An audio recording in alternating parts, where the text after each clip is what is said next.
I want to touch on two themes that I think are central to a lot of these proposals and talk about how they play out a little bit in the work that we do.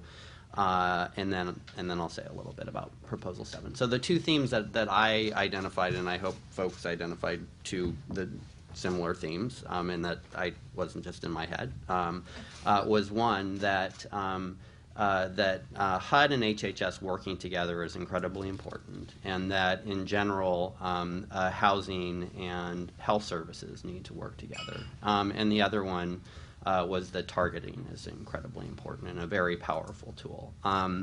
The nice thing about this document, and I also commend you all for putting it together. I think it's a nice piece, and there's a lot of rich material here. Is that it really sort of calls out the importance of both.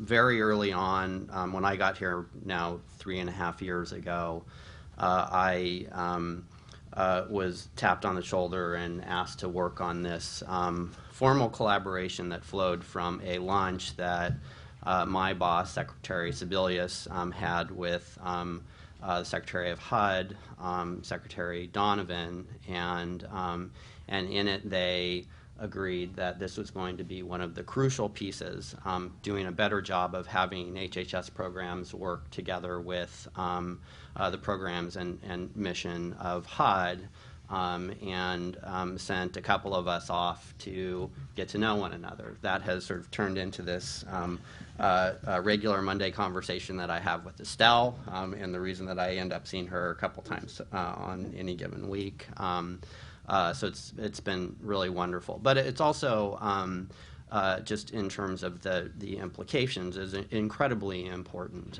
So one of the things that you see in all of this work that has been done that touches on both housing and health services is that for a lot of populations, and particularly for the vulnerable populations that you're talking about here, one doesn't work without the other. So housing is essential for getting people the health services that they need, and for people to stay stably housed, they need the health services that we provide. So that coordination is absolutely crucial. And when you take the evidence base, for example, for permanent supported housing, it clearly shows that if you are not stably housed, it's much less likely that you're going to get your hands around a substance use issue, a mental health issue. You're much more likely to get your care in an emergency room. You're much less likely to be receiving preventative care, and it just goes on. And there's this cascading effect, and if the two aren't working in tandem, folks are much more likely to receive high cost, low quality care. And I say low quality not to speak disparagingly about the quality they get. It's just that it comes episodically and inconsistently, and it means that you're treating on the back end instead of the front end. So that obviously is a central piece. We are working with HUD on a number of proposals. This I think conversation started first around budget proposal that coupled 10,000 housing vouchers for homeless people with Medicaid and wraparound services that were going to be coming from SAMHSA to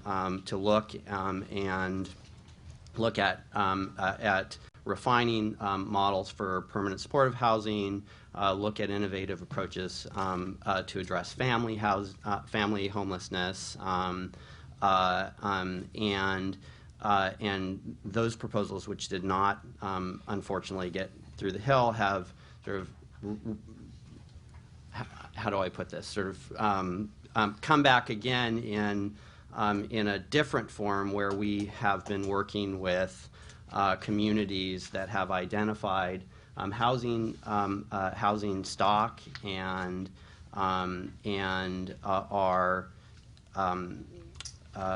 early adopter states in some instances, or waiver states in other instances. But we're working with APT and Associates right now to really get a better understanding of how our mainstream programs, in particular Medicaid, work to support people who are chronically homeless.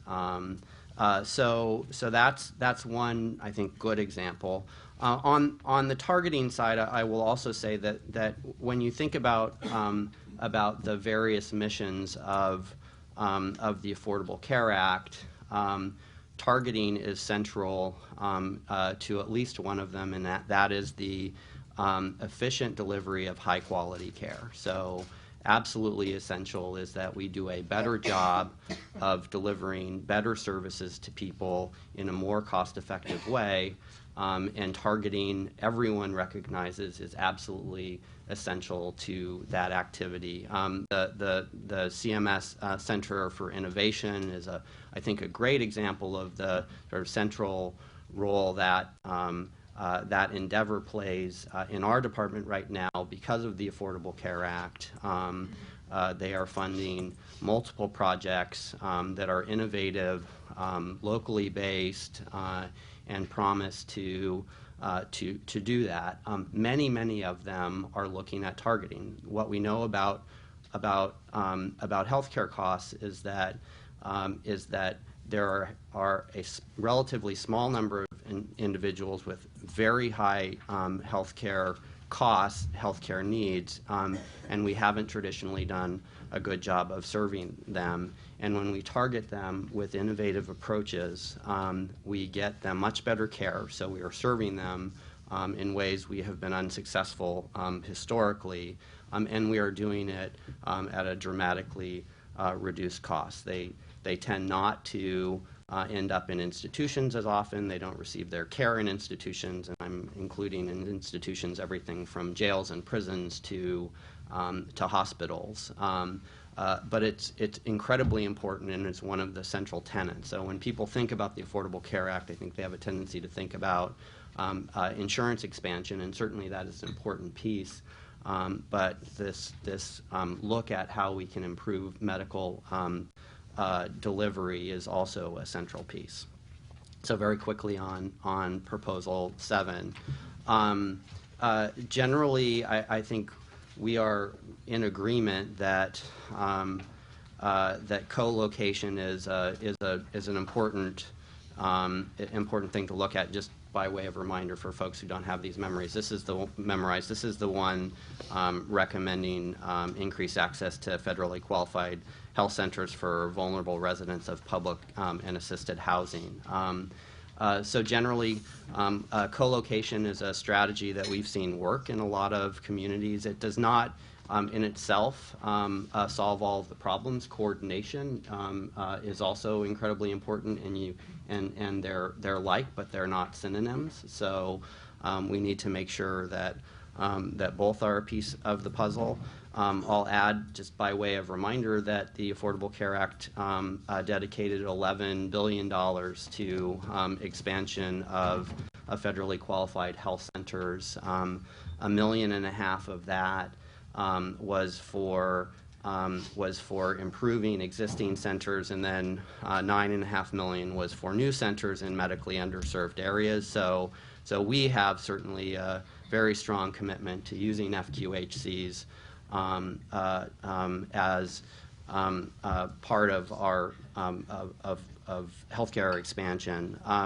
That one of the challenges, I think, in the proposal that is being recommended is that the sort of where health centers go and where resources go is a statutory requirement. So by statute, 1.2% of new FQHC funding goes to the public housing health center. So the rest goes to community health centers, migrant health centers, and healthcare for the homeless. That is not to say that that there aren't other ways of serving those populations, but there is that important limitation.